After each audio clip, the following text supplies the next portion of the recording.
embarrassed to be out in public, you know. For sure. There he is. Howdy, howdy.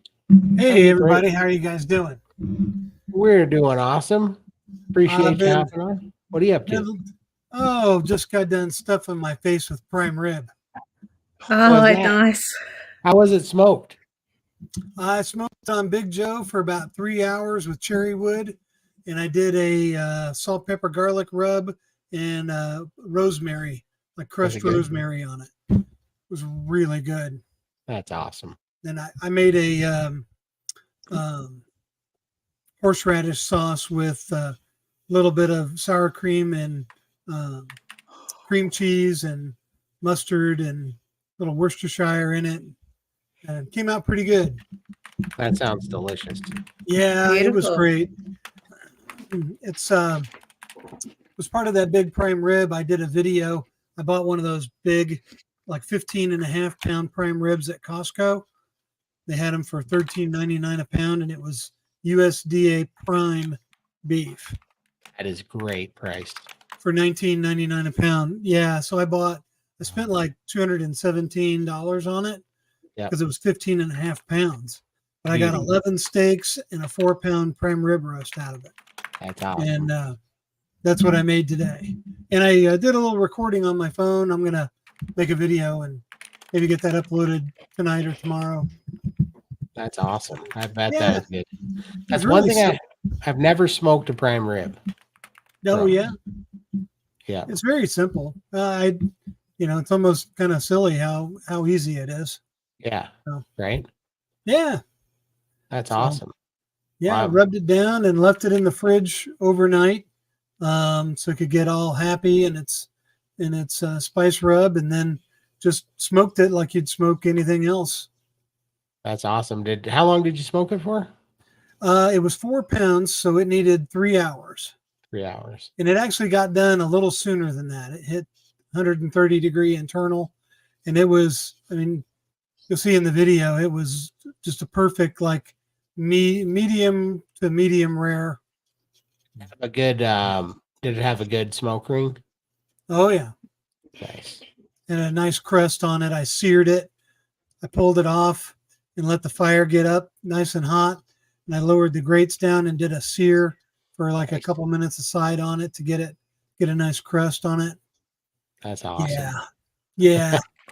Sounds delicious. It's Well, it was so good. remember I love what being a you carnivore. remember what you did, because we're gonna have to repeat that I love being a carnivore. for sure. This is a good segue into this. What seasonings do we all use? Well, for me today, I used a salt, pepper, garlic mix. The salt is Redmond's real salt, and then I use like an organic garlic, and then like a heavy grind black pepper. And I season a lot of my stuff with that. Now I've got a steak rub that has some paprika and onion powder in it. That's really, really good on steaks. And that's that and the that flaky salt Celtic. Yeah. that you get Oh, in the yeah. bucket. Malden, no. Yeah, Malden Mm. salt. Yeah, I use that a lot. Yeah, Yeah. that's what I use. Yeah, basically I'm really open to seasonings as long as they're one ingredient seasonings. Right. Like I don't do any of the Mixes. pre-mix Yeah. mixes have dangerous juju in those. So I stay away from any of the seasoning salts and that have a bunch of stuff in them. They're always putting sugar and, some sort of soybean, something paste in there, dehydrated, whatever crap. Yeah. So my real rule is, do I have a reaction to it? And is it one ingredient? I really like freeze dried, herbs basically. So, and I generally just stick to onion powder, or actually I like just freeze dried onion, like the bigger chunks of it. I like freeze dried onion, freeze dried thyme, and freeze dried rosemary. And then I do Redmond salt, and I do the big finishing like Celtic flake salt as well. Mm-hmm. And that's pretty much it. And then I'll use Tabasco is pretty much the only hot sauce I use, because it's all it has in it is salt, cayenne pepper, and vinegar, and I love the vinegar, Yeah. And then the only other thing I use for kind of seasoning, I use it as a condiment, is pickled jalapenos. And that is pretty much it. That's pretty much everything I use for any kind of seasoning. It's so easy to make your own. You can make it clean and you know exactly what's in it. Yep. Yep. Yeah. Sure. And you get more of it. When you just buy one ingredient mixes, Oh yeah. yeah, you get so much more of it, for sure. I keep it very simple. I just have salt, but there's lots of different smoked salts, which are really nice. It gives you a different flavor. So I just become a bit of a salt connoisseur and like all those different smoked salts. Yeah. I pretty much use what Brett said. Mix it up. I put a little chili powder on my stuff if I'm making like a Mexican dish or something like that. Yeah. Keith? Yeah, no, I'm just pink Himalayan salt I like to use, sea salt or the Celtic salt, and I use white pepper. Sometimes I use some onion powder. Sometimes I use some garlic powder, but I'm like the one season thing too. I'll just try one of them and see how I go. And, All right, let's see here. Where am I at? What's different about Celtic salt than, say, pink Himalayan salt or some other kind of sea salt? It can be the minerals that come with them. Right. So some have a higher content of different minerals that your body might need, and they'll actually, when you buy the packets, they'll actually tell you what percentage of this is, what percentage of this is, and mineral wise. Yeah. And if you're looking or needing a specific mineral in your diet or something that helps you, you can buy the correct salt for that. I didn't know if it had something to do with where it was mined. If it's Oh, from it does, the UK or Utah is where Redmond salt gets all theirs. And, yeah. Yeah. It comes from the US. right. This is a tough question, but With the proviso, I am on statins and 9 pills plus 3 injectables for 100% blockage of LAD and type 2 diabetes. Any suggestions for getting off medications? Firstly, you need to do that with your doctor. And this question, I think, would be better off directed towards Dr. Chafee, maybe Dr. Berry. Yeah, it's definitely not something that we would be able to comment on. Yeah. no, I mean, all I can tell you is I was on a lot of pills, and I just did carnivore, and I'm on no pills. Yep. And as I got better and I breathed better, my resting heart rate went from 107 beats a minute to 68 beats a minute. I just made the choice personally for me. I felt I knew at the time when it was right, and I just took myself off of them. But that is in no way, any kind of suggestion or whatever. You really got to make up your mind, and you can do that with your doctor or on your own. But it really is a tough thing because it's for everybody to make up their own decision on, and that's what. But yeah, definitely be good to talk to maybe more of a ketogenic minded doctor that wants to get you off medication instead of on medication, like a Dr. Chafee or somebody, for sure, or Kiltz. Yeah. Yeah, just know that once you're working with your doctor and you're starting to make your transition, there is hope on the other side. Carnivore will help reverse your type 2 and help you improve your health. So yeah, talk to your doctor, and if they're not on board, then maybe consider changing doctors and find one that's more open-minded to that. Yeah. You're not stuck with your doctor. Yeah. Sure. Yeah. This is a really fun conversation. Oh, sorry. I don't know if this is the right advice or not, but we just tell, like, my daughter's going through some issues, and we just tell them that she's low carb. We don't say carnivore because that just sends warning bells to them, and they're down on you like a ton of, Right. So we just say low carb. They don't really ask what she's eating, and it just kind of avoids you know what you're doing. You've made a choice. You do your own research. Talk to carnivore doctors. You go to your doctor, get them to monitor everything, and then we just kind of tweak from there. And with the research and advice that you've been given from the carnivore community or the doctors. So, but I just say low carb. Don't even tell them you're carnivore. Eggs have got carbs, so you are having some carbs. Yeah, so you don't have to lie. Absolutely. Just Nope, for sure not. And yeah, you don't have to tell them everything either. You don't have to, yeah. kind of spoon feed them. But I love this question. Do we have to fast to lose weight? Seems like all carnivores fast to lose weight, which is discouraging. If we only ate meat and no fasting, we wouldn't lose weight. Question. Oh, I lost a bunch of weight not fasting. I am not a faster. I hate it, and yeah, I've never been a faster. But I do intermittent fast, but naturally, because I'm not as hungry as I used to be. Once I was adapted and I got over the craving hump, I just naturally gravitated to like a 2 mad day. Occasionally it's a 1 mad, OMAD, or I can easily go 24 hours just because I'm out with the family or whatever, and I don't want to eat anything crap, and I can easily just fast and not eat that day. But that's just natural. I don't like forced fasting. Our lives are no longer controlled by food. It's an afterthought for us.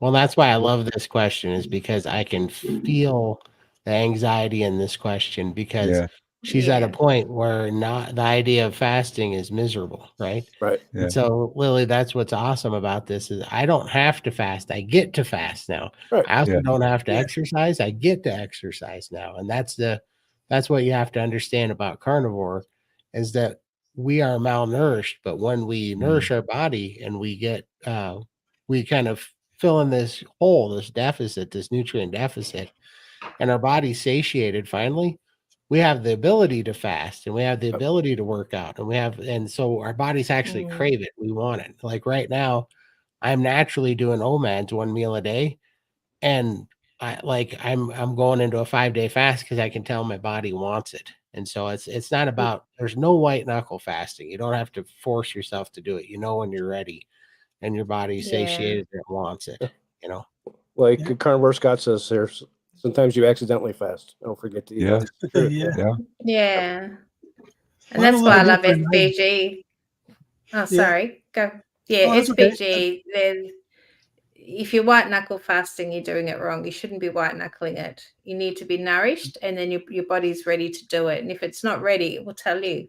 But if you're white knuckling it, then you shouldn't be fasting. Nope. So listen to your body. And some people might want to do some priming before even at the start of going carnivore. Yeah. Well, they have to. Fast. I mean, it's like if they want to get there, I mean, they can do it slowly, but it's kind of like you're dehydrated and then you're going to put yourself on like a water ration or something. It's like, go ahead and drink, fill in the deficit, and then you can do maintenance and do things like that. But when you're first starting, people come from a state of malnourishment and then they're like, oh, I need to watch my calories. So they keep slowly giving their body small pieces of nourishment because they want to lose weight. And it's like, no, it's like, think of it like you're dehydrated for protein and fat. Eat it, and get it in there. And then you'll know when you're caught up, and then you can start playing around, but it'll be easy at that point because you'll be completely nourished and you'll have satiation and all your faculties and all of the strength and ability to do it, Yeah. I've lost my weight about 50-50 between eating good and fasting. So fasting is a tool. It's, it's our superpower that it's that badge of honor we earn when we live in ketosis, and we can go without eating and our body doesn't mind. And when you get to that level, because you'll find yourself skipping meals, but really until you get to that point where you don't feel like eating, just keep eating. Don't try to fast if you're early on. It'll just be torture for you. You'll be white knuckling it. And like Lindy said, if you have to white knuckle it, then it's not a good time to fast. Yeah, you're not ready for it. Yeah. Well, we're glad you're here. Yeah. Absolutely. Yeah, and there's no rush. This is a healing journey. So focus on healing, and the weight loss will eventually come when your body feels safe to let it go. So, Yep. yeah, just focus on the healing. Don't rush. This is a lifestyle we've got for the rest of our lives to optimize and tweak all those little things later. Emotional support paintbrush. To all the people saying starting tomorrow, don't start tonight, right now, right this second. It never gets easier to start strengthening the wheel now. I agree with I know. I I agree like with 50% of that because we're so procrastinators with like our old Tomorrow. sugar junkie brains love to procrastinate. But at the same time, what I don't like, and this is just me, but what I don't like is if you're not prepared, if you don't Yeah. like get the bad food out and the good food in, and like I said, build an environment for success. If you don't get that, that is part of the starting, right? So it depends on how you take this statement. I agree. Today you need to start building that environment, right? But it doesn't necessarily mean you might eat it today because you got to get that built. And the reason why is because when you go into this, I want to have the biggest successful run I can before I have a hiccup or any hiccup at all. Because if you start bad and then you get beat to your knees, then you're facing an opponent that, you're 1-0, right? It beats you once and it plays head games with you. If you start out wrong, if you start out on a really good footing for success and you come out of the gate strong and you just hold it, you have good information, you have the food available, you can get to it, you get rid of the bull crap and you get rid of, you have a plan for people that are going to come at you with their stupid little statements. You're in a good community, a good group, and then you jump in. You don't have to reach failure. So, because like it's going to suck if you're like, yeah, I'm doing this. And then you're like, oh, I don't have any meat. Yeah.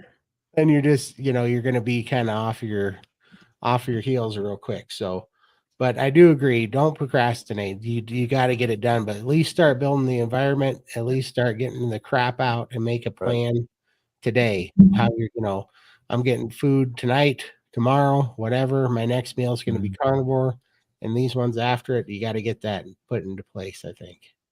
Yeah, and this was us all the time. My husband and I we're starting our diet tomorrow.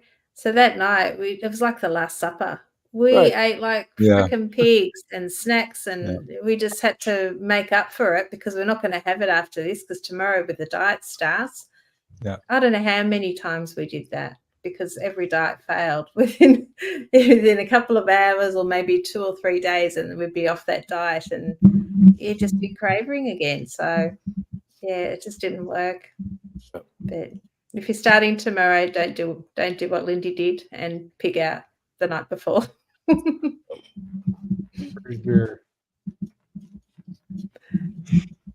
Watch a few of your videos on your 12-day fast. I think that's for you, Brett. Starting at least a 24, 48-hour fast with the goal of 5 to 7 days total.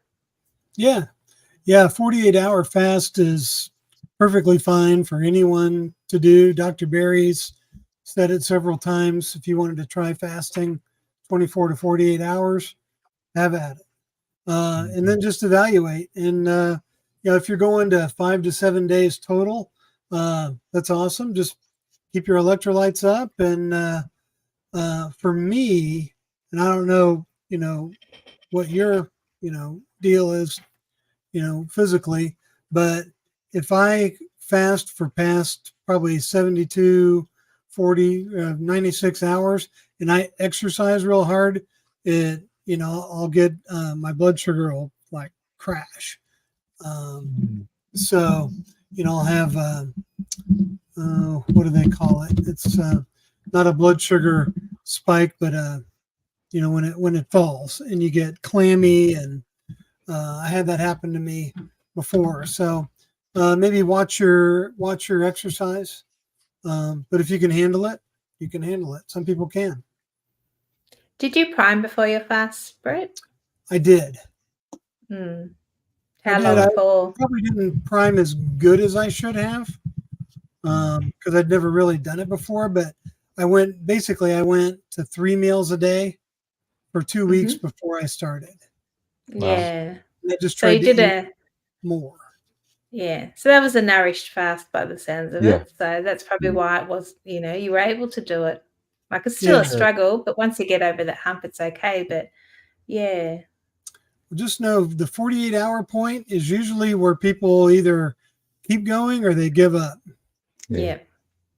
Yeah, and one little trick that I like to do is I like to eat my last meal at 11 a.m.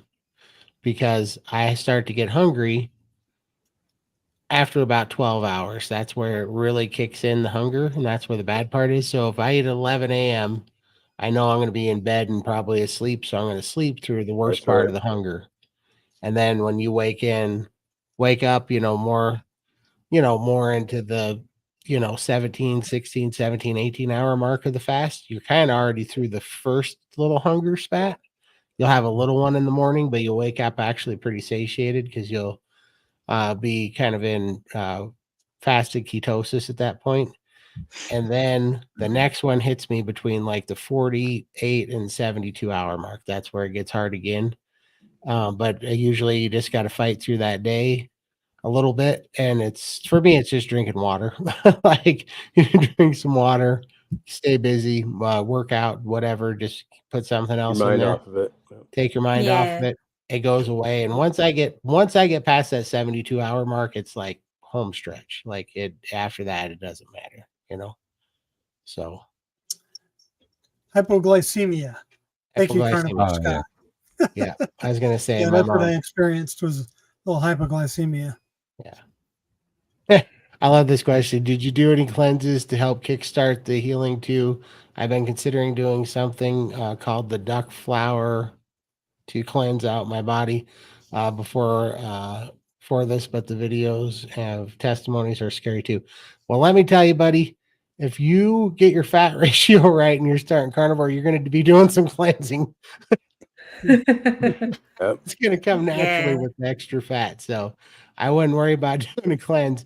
If you really want to have a cleansing day or week, go ahead and eat some rendered fat, some of that warm fat. You're going to cleanse all you need to.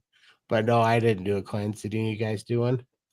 No, this is where priming works. It helps you nourish your body. That's what you want to do, is nourish your body. And your body will just eventually get rid of all the oxalates, the toxins and stuff over time. That's going to be an ongoing process for a while. But priming's the key for sure. For sure. Yeah, and as your stomach flora changes, you'll have some loose stools there for a little while, and then it'll stop, and you've made the transition digestively. So Yeah. Hey, Scotty, family will be the ones who will hit you the hardest. They are fine if you eat whole large pizza, but eat meat and you're a freak. Yes. Exactly. Yeah.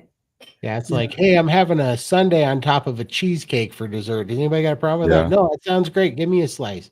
But you say, yeah, I'm having bacon and eggs. Oh my God, did you not know your heart's gonna explode? Right. Even after you've lost a bunch of weight, they can see your success. They'll still hit you. They just don't get it. Yeah, no. No, it's ride funny. your own ride. And then they tell you need to eat a little. Just have this biscuit. You'll be fine. I'm like, I am living now. I wasn't living before because I don't stop at one biscuit. I want the whole packet, But now I can moderate, but I choose not to. Why? I don't want that biscuit. Look what it did to me. I don't have any taste for it anymore. But I am living my life now. Yeah. At Thanksgiving, I had people telling me that I need to eat sweet potato pie. Wow. And I said, sweet potato pie is why I gained all the weight in the first place. I don't need that in my life. Well, you need the vitamin K and all that stuff. I said, buddy, you don't know what you're talking about. It's so funny, right? It's like those people don't think about vitamin K the rest of the year round, but boy, if it helps back up an excuse to eat a piece of sweet potato pie, vitamin K is really important, in November. Yeah. They're the one that's diabetic, and they're telling me what to eat. Yeah. I get it with the vitamin C thing. Oh, you don't eat any Yeah. fruit? How do you get your vitamin C? You got to get vitamin C. They don't even know what it does, but Right. Oh, I know. but yeah, we get plenty of vitamin C. If you don't eat carbs, your body doesn't need 1,000 milligrams of vitamin C every day. Exactly. 100%. Yeah, it's so ridiculous. Hey. But let's see here. You get to this one yet? I don't think so. Meal prep There's along with Carrie. keeping off the bad stuff out of my house is key. Then during a long day of work, I have something quick and easy to eat that is also on plan and good for me. Yep. Yeah, meal prep, definitely. Mm. Sure. No, you just got to have it ready. It's this law of path of least resistance. You got to make the bad things harder to get to than the good things. So you got no excuses. You make yourself go out of your way. And then hopefully by the time, I had to have what I called the emergency protocol, where I was just like, before I can give in and have the pizza or the soda or whatever stupid thing my brain wanted, I had to eat bacon and eggs first and give it 1 hour. And if I was still freaking out and wanted it, I could have it, and never did I have to go past that. I would eat the bacon and eggs, and then the freak out would go away, and I didn't need the thing anymore, had energy, and I lived to fight another bacon and egg battle down the road, and that was just one battle at a time. Win it with bacon and eggs, and after 5.5 weeks, no carb cravings at all, completely gone. Oh, there's Scotty. Hey, Scotty. I'll be right back. Scotty. No worries, Brett. What are you up to? Nothing good, I reckon. I'm busy trying to cut down all my audios. Can you hear me?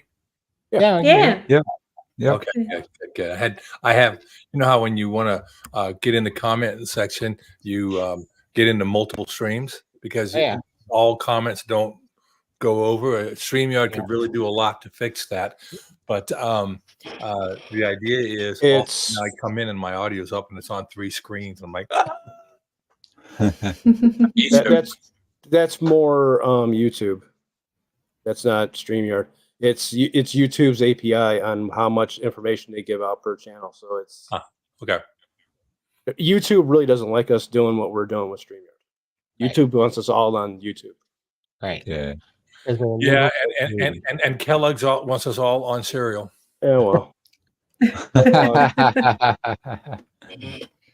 So how did everybody do today? As I put in the comments, I had a huge day at Texas de Brazil. So I just finished doing the 3+ pounds of eating meat, no salads, no dessert, and I'm not in a food coma. I ate really good. Trust me, right. for $3, I ate really good. But I love it. I love the fact that I eat all this meat and people keep looking at me like, come on out. But I'll be honest, I don't like the picanha. They had lamb, they had picanha, and I said, not working for me. Bring on the sausages and the filet mignon and the sirloin. Yeah, work for me. Well, I thought a picanha is just a sirloin cap steak, isn't it?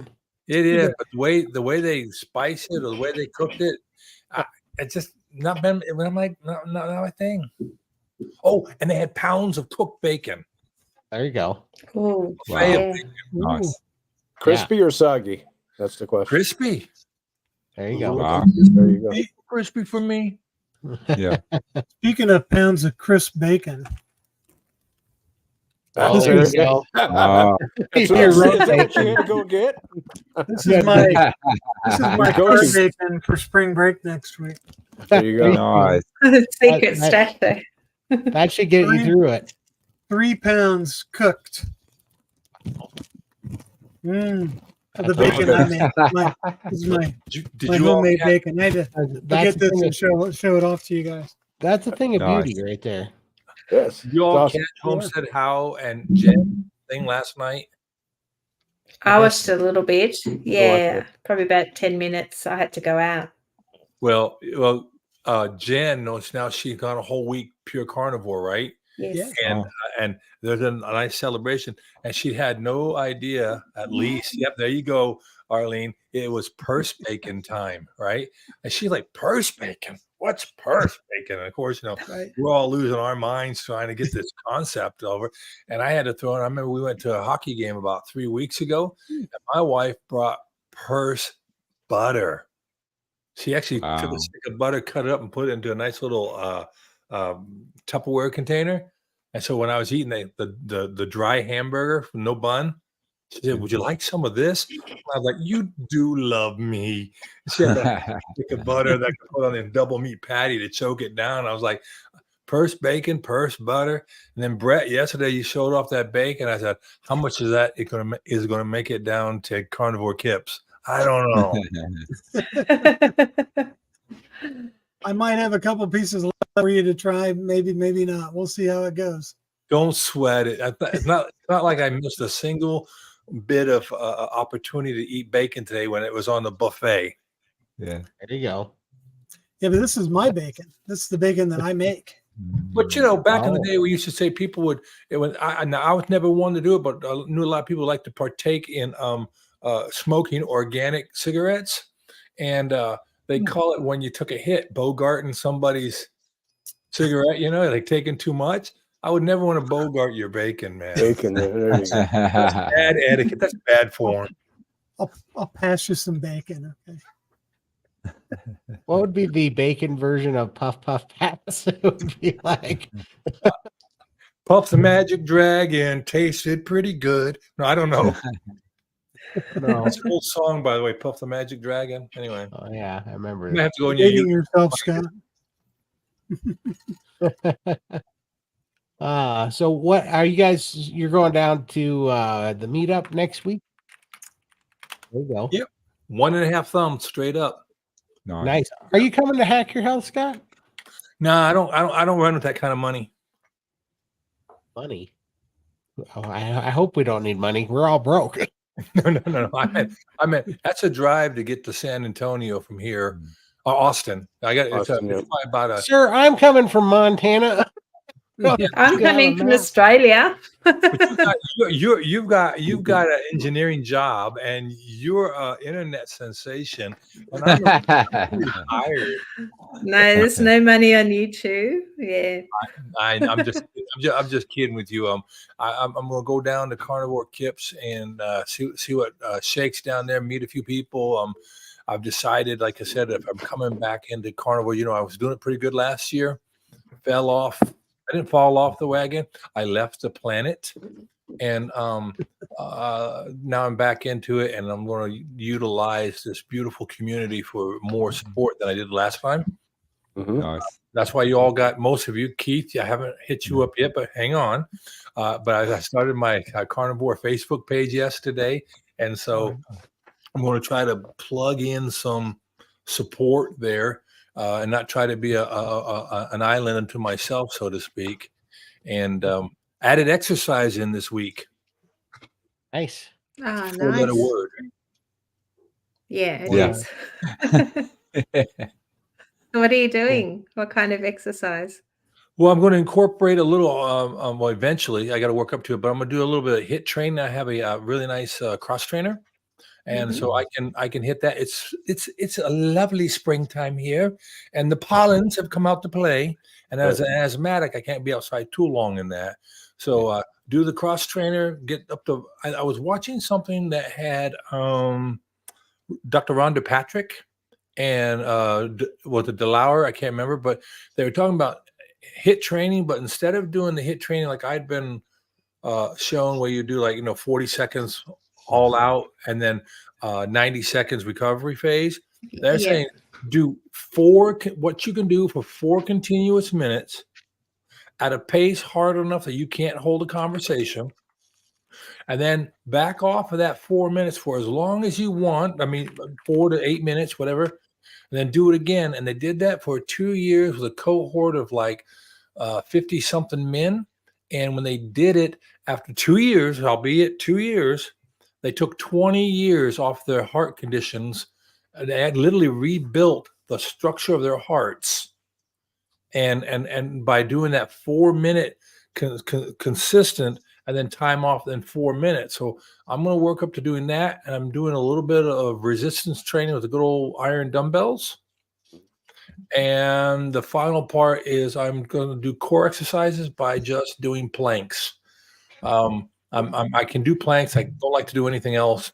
So by doing the planks, I'll get the core resistance training, because now they're finding out that the muscles are your largest endocrine system, and that the muscle, someone was saying the other day, we need to stop looking at it as a fat problem, but more as a muscle problem. So by working on your muscles being the sink for all the glucose and glycogen, and there's actually hormonal signaling done with the muscles being used, we really need to effectuate a more emphasis on stronger muscles, and that would be Dr. Ben Bickman. And I take his word over just about anybody else in the known universe. And so I'm trying to rethink this whole, how we say cholesterol is not an issue with the LDLs, right? As long as your triglycerides are good and your HDLs, etc. Maybe we need to get further off this fat model, right? And start to see the world through a lens of muscle health. And muscles won't get very healthy without resistance training. So we've got the diet part working pretty good, the fueling part with the getting enough protein, and proper energy. But now utilization of the muscle to facilitate muscle growth.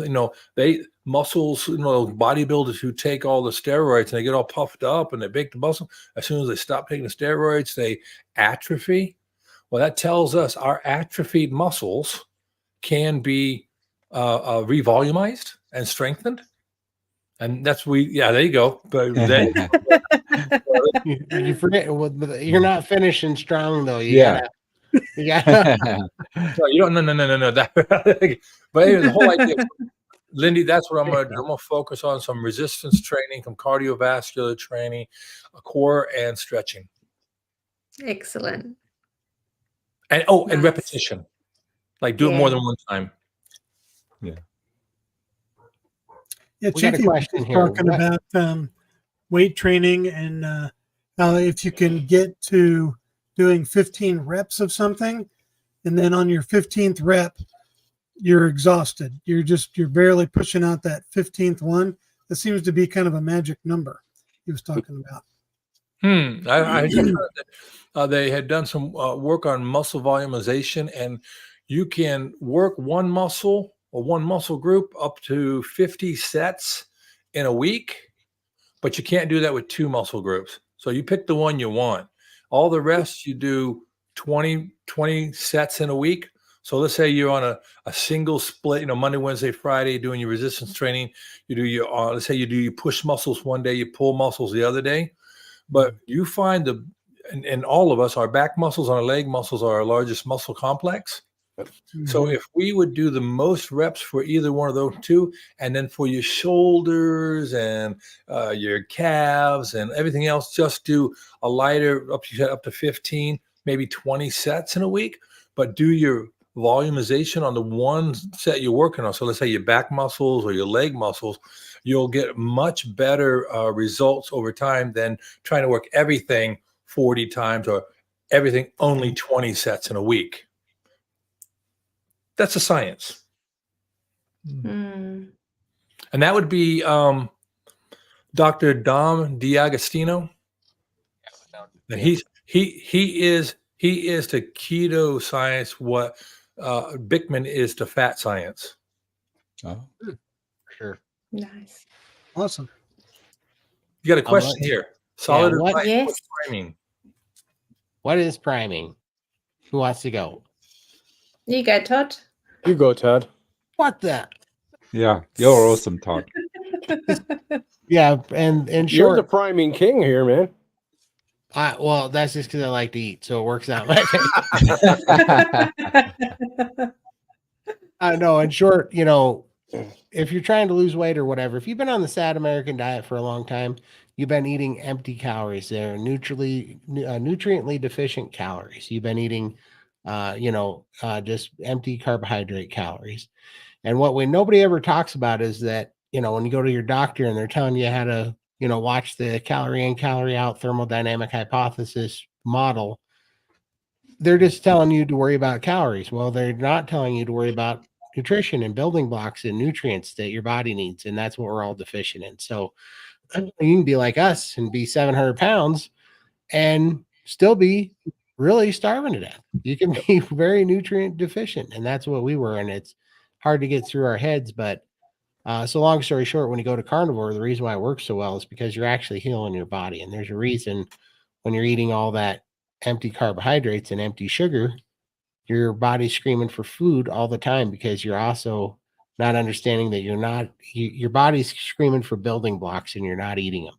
You're not giving your body what it needs. So when you go into carnivore, it's counterintuitive, but you really need to eat to fill in this deficit. You need to get the protein and the fat, and you need to get, the fat for your hormones and your brain chemistry to work right. And you need to get your satiation hormones back. And so you eat like it's your job. And so basically it's like priming the pump.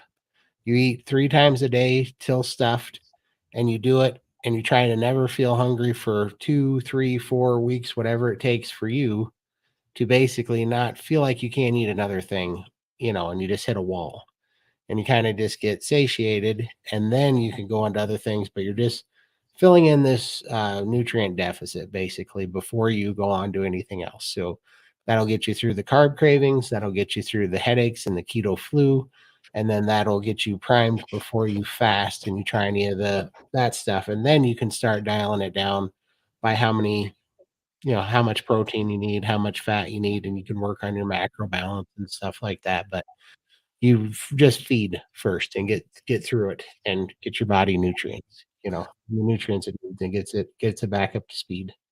It's kind of like loading your rucksack up properly for a hike. You can go on a hike. You want to make sure you take all the right things, that you need for a long hike.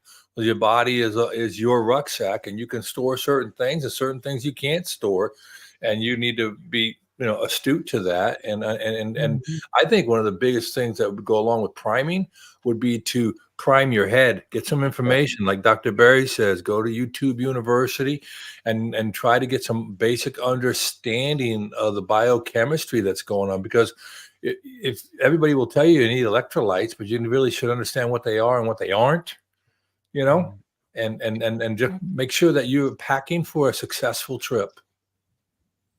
Absolutely. And things just get better, when your body's working right and it has all the building blocks that it needs. You can trust your motives, your own body's motives. I was always surprised how much my brain was playing tricks on me to get the drug that it wanted, to get the sugar that it wanted, making you freak out and telling, you'd have panic, like anxiety attacks and stuff. All because your brain chemistry is wrong, because your hormones are wrong, because you weren't giving it the saturated fat and the cholesterol that it really needs for proper healthy hormones. It's crazy. So you got to get that straightened away first and let your body heal. But yeah. I do mini primes occasionally, so like a 3-day prime, and that's just if I tend to undereat. That's with my lap band restriction and everything. I just tend to get into these patterns where I'm not really hungry. It slows down my metabolism and I stall out. So if I do a mini prime and concentrate on eating, that ramps up my metabolism again, and enough that it will start to kick in and the weight loss will start. So that's also another tool that I use quite often, is a mini prime, just a 3-day. Yeah. He put his YouTube channel up, Mike. Do we find that one? This guy. Yeah, I did. I posted it earlier. Okay, perfect. Let's see here. Okay, we got one. Well, man, this was fun. We've been on 3 hours and 10 minutes again. I guess I'm glad everybody had a good Easter. We stayed away from chocolate bunnies and the marshmallow peeps and Peanut the butters eggs. Crust buns. Yeah. I ate a number of eggs. I drank a lot of yolks this morning to get the day started right, you know. So that's kind of Easterishy, isn't it? I get partial credit. Yeah. For sure. I Eggs had are good. I had 18 eggs today too. That was my OMAD today. Yeah, I've Yep. been trying to get back up to 36 eggs, but you can't go 36 eggs right out the gate. It's just too much. You gotta work up to 36 eggs. You know, That was I think an important part to add to all this, you know, great information is understanding when you ever talks about intermittent fasting, we talk about autophagy and all these things. But yes, Arlene, yolk. The important thing there is to think about, you know, eating protein for the sake of protein is probably a great place to start your journey. But again, understanding your proteins have to come in the proper ratios. You know, your body turns over 300 grams of protein every day, and you eat your 100 gram, so you get enough of your essential amino acids in the right way, and that balance is best mediated through eggs that come the natural way they come. Trying to do it through powders, I know I tried it because I'm supposed to eat 200 plus grams of protein a day, right? That's a lot of protein, right? something I call light work, my friend. Wait, if I wanted to eat 1 gram per body pound, right, of ideal, I'd be eating 250 plus grams a day or more, right? Well, I used to do that with the whey protein powder and the bloating. Oh my lamb. So it's really important again to learn a lot about this for what you're having, so that when you understand the whys you're doing, not just the why because you're healthy and you can do all the good things, but how this all works. Well, just make sure before you dive in that to understand as much as you can. Absolutely. Question, Todd, how do you have your eggs? Scrambled, poached, hard-boiled, fried? And the answer is yes. All of the above. So no, on the daily basis, the biggest I like soft scrambled is my favorite. So basically I put a bunch of butter in a pan and I brown the butter first, get the butter really brown, nice and toasted. I love that. And then I mean I put a lot in there. I put like 4 ounces of butter in there. And then I mix up the eggs, about 18 eggs for 4 ounces of butter. And I put those in there, and then you just keep it moving. And then you take it out when it's still a little bit shiny. That's the trick. And that's a soft scramble. And it has this nutty, salty brown butter taste to them. Oh my gosh. Those go down real nice, especially if you keep them moving the whole time. So it's a real light, fluffy, soft, buttery, creamy egg. Ooh, I could put some of those down in a hurry. Yeah. Yeah, I Go was ahead. going to say the reason for 18 eggs a day KO credit. There's a comment there. Oh, I got why you. are you having so many eggs?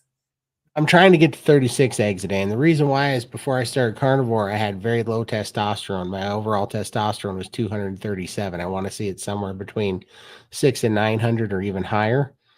And eggs have a hormone in them called DHEA, which is precursor to testosterone, which is very good. And so it's actually as good as a testosterone replacement therapy. Some say if you can get 36 eggs down in a day, it's like a steroid cycle. And so I did that previously. The last 90 days I've been doing lion diet, and I just got off of it. I just completed my 90-day lion diet challenge. And on lion diet, you don't have eggs. But before that, I was eating 36 eggs a day, and it greatly improved my testosterone. And so I'm doing that again. It's basically testosterone replacement, and it works very, very well. So now I got a question for you, Todd. I took exogenous testosterone for a while, and I don't want to get ugly here, but there's a direct impact on those places of your body that are responsible for production. Those areas no longer necessary, kind of wither and go dormant. So I'm wondering if exogenous through the precursor found in eggs will have the same effect or not? No. Okay. And that's exactly why I did it. I took the exogenous shots too. I took them for 6 weeks. And when I learned that very thing, I was like, whoa, and I stopped. And that's when I was like, I'm gonna let this work out first. Plus Plus the shots were making me cranky, to be honest with you. I was getting like very moody because Yeah. of those stupid things. Very aggressive. Very aggressive. And so, but anyways, so I stopped taking them, and I looked up, and no, because this is just giving your body the reason why they shrink is because when there's an outside source of testosterone coming in, your body doesn't think it has to make it anymore because now the environment's providing it. Well, this is a precursor, so no, it still makes you produce it, but it's a building block that helps it produce it and calls for it. So you're still producing it. But when you stopped doing all the eggs, how precipitous was the drop off? It wasn't. It was fairly much, but like I would say 40% or something. Just judging. But you were still higher than what you were before you exactly. did Yeah, he was low. And so I think if you keep doing it, and if you were to taper off instead of going cold turkey, look at it like my oxygen. Right, I was on home oxygen for a long time. Well, your lungs will stop working if you're on too much oxygen for a long period of time. Your lungs stop working. So what I did was I would only wear the oxygen at night when I wasn't in control of my breathing. And during the day, I would take it off, and I would make myself get winded and do box breathing to retrain my lungs to fight for its own air. You titrate yourself down of the exogenous oxygen and let it become more of an onboard thing. Well, that's awesome. I know that when I stopped taking the exogenous, nothing really great happened for me. Okay. Yeah, for sure. But when I went carnivore, great things started happening. For sure. And I'm like, all right. And so I'm in the healthy range for a guy my age. I'm going to be 62 this summer. So I'm not a young whippersnapper, but I'm not as old as Brad or anybody. But but the idea being is that I would love to pick that up to that 600, whatever that was, that range at 600, which would be great, because I think that just in listening to everything they talk about, how estrogen is important for women, testosterone is for men. And us men folk, I'm sorry, we don't talk about important stuff either. We like to gloss it over and pretend that we all study McStudmuffin and everything's okay. And the bottom line is we ain't. Nope. We're going to fix it.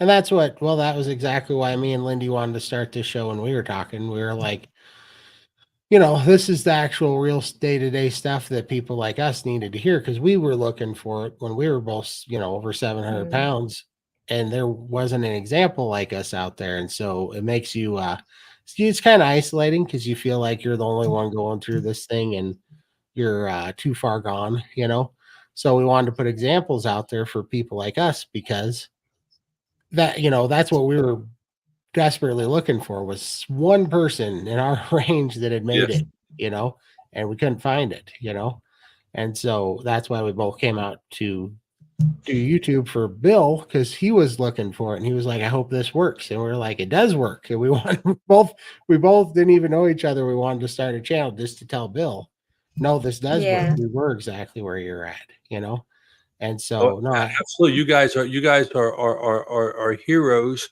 to people out there who haven't been able to find that. And if you think of each one of you, I mean, Dr. Berry talks about did you know he does his medical practice for free? I didn't, but I believe it, dude. I'm not joking. So are you guys part of his PhD group at all? Not yet. So I'm part of his PhD group, and dude, like first time I talked to him, I was actually really like, it hit home, because I've never had a doctor talk to me and care as much as that dude. On his Zoom call, he gave me more information and was actually genuinely concerned for my well-being more than any doctor that I've ever seen in my life. Like, that dude is the genuine article. I've never seen like a truer, more caring, helpful person than that guy. So it does not surprise me at all that he does it for free. Well, I caught a video that he did with Dr. Brewer recently, and he talked about his panel of 200 plus people that he's had. He charges no money, and he says, and the reason he doesn't have a practice to earn, quote unquote, the living is this affords him to. And he says, and his wife said, and he said he gave her full credit. She said, you can hit 30 people a day in your practice, or 30,000 on YouTube. Right. Oh, yeah. Yeah. And he's like, it's not about the money. I'm a doctor. I want to help people. So, I mean, everybody's good when you do it for a charge, but when you do it for free and out of your hide, you know what I mean? Like you said, Todd, that elevates, at least in my heart, the stature of someone. But the whole idea is, for every 1 or 5 of us who come and talk, and 10 who might chat on the chat, there's probably 100 to 200 who are living vicariously through your energy and your success. So I salute you. I salute both of you, because that's a shit hot. I'm sorry. That's good stuff. Yeah. No, it makes a difference for us. And now I'm seeing it, we're getting enough of reach now that we're getting the emails and stuff. And it's pretty gut wrenching when you get them. And it's like, holy crap. Yeah.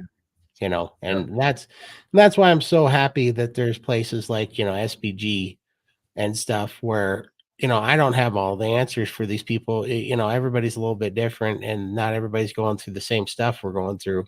But I like the atmosphere of it's like a giant think tank where everybody's doing and just sharing information, right? Of what's working for them in real time, all the struggles, and they're keeping track of all that data of what has worked the best and what gets you through these hurdles and what breaks these plateaus or whatever, and just works really, really well for sure. KO. So the answer is fresh ones if you can get them. Like if you can raise your own chicken eggs, that's the best. If you can't, try to get I like Costco. Where I'm from, Costco has a brand called Wilcox, but it's a local brand that Costco has here. But basically, you want the darkest yolk. You want it to be cage free, and you can tell by how thick the shell is. If it's a white bleached egg with a really light yellow yolk, the shell's brittle, there's no nutrients in that. You can tell a healthy egg by how thick the shell is. If it's kind of hard to crack and has more, that's a healthy egg. Like you don't get you can't have a thick shell and a crappy yolk. It's like it's got to have good nutrients to have, and good minerals to have a good shell. So you want like the Kirkland's whatever brown free organic cage free eggs or whatever, they're okay, but I really like the Wilcox ones. And then there's some other ones, but the Wilcox ones are my favorite. They're like $7 for 2 dozen of them. They come in 2 dozen containers at Costco. And when I'm eating eggs, I'll get like 12 packs, so 24 dozen a week. I'll be going through on those things. I put the hurt on them. Let's see, what one was this? I'm 5'10". I tell my husband your story about when you had those breeches on and they were too big, and then yeah. That was my Carhartt bib overalls, and that was because they thought I was going to be much taller. I tell this story. I remember I was 14 and I was working, and I had to. It was cold winter, and so I had to order a pair of Carhartt overalls, and I had to special order them, and they're the biggest ones that they made, and they're size 72 in the waist. And I got those things, and I put them on. I had to roll up the pant legs, and then I had to jerk, the straps, the adjustable straps up here. Well, I had to pull them all the way up, and the Carhartt part with the pockets in it, it was all the way up here to my neck. It came all the way up to my neck, and I had to use black electrical tape to tape up because the straps were all the way done, and I had to roll them up and tape them up. And then the X in the back, I had to take that and wad it up to pull it up. So it would pull it up. So yeah, I'm getting choked by my pockets, like to put a screwdriver down in my bib overalls. I got to go like this, And so I come up there, and I am brand new. If you've ever wore Carhartts, you know how crisp and thick they are when they're brand new and all clean. Stiff, yeah. Yeah, so I come out all stiff and cardboard, going, walking up there. And my brother and Phil hit the ground laughing, and they're like, if it isn't the Pillsbury Carhartt buddy. I come in there like that Stay Puft Marshmallow guy, but in Carhartts from Ghostbusters. I came in like that, but made out of Carhartt bibs. And I was 14 years old, size 72. I was, 600 pounds right then. And they're just laughing. And they're like, what's the deal with those? And I just looked at it and said, guess they thought I was going to be taller. Just laughing. Well, that makes this whole carnivore story, like I said, it's like a country western song played backwards. You get your life back, your house back, your dog back, Yep. Exactly. get your health back. You Hey, I really want to do. take this opportunity. I appreciate you all letting me barge in on your little party here. And again, I think I gotta look to come on sooner and do it. For sure. Yeah, next time, definitely. Did we get Scott and Brett's channels in the Yeah, I will. links in there? That'd be awesome. I had a couple more real quick ones. Where was it? Do you work out? I do now a little bit. If you're asking me, I walk on the treadmill. I do a thing called the hit axle. I do free weights, resistant bands, and a little bit of yoga, and I use my shake plate, and I do air squats. So that's what I'm doing right now. Let's see. What else? Did I miss anybody? I don't want to miss anybody. I think we're all caught up. Okay. All right. Yeah. Oh, perfect. Well, I appreciate it. I appreciate you guys coming on. Definitely check out Carnivore Scott and Brett at Who's Your Carnivore. And also Keith, the Carnivore Keith New Zealand. Yay. Keith NZTH. There we go. And yeah, and we appreciate also. Oh, we didn't bring it up very much, but this was our 6 months, 700 plus anniversary, and it's Keith's 1 year carniversary. Yep. I mean, our anniversaries Yay. everywhere. Yep. So we're doing good, and I appreciate you guys. And we will see you guys next Sunday, and we will do it all again. We will. Great. If you Thank guys you. want to look at our faces again. Night, guys. Have a good one. See ya. Night.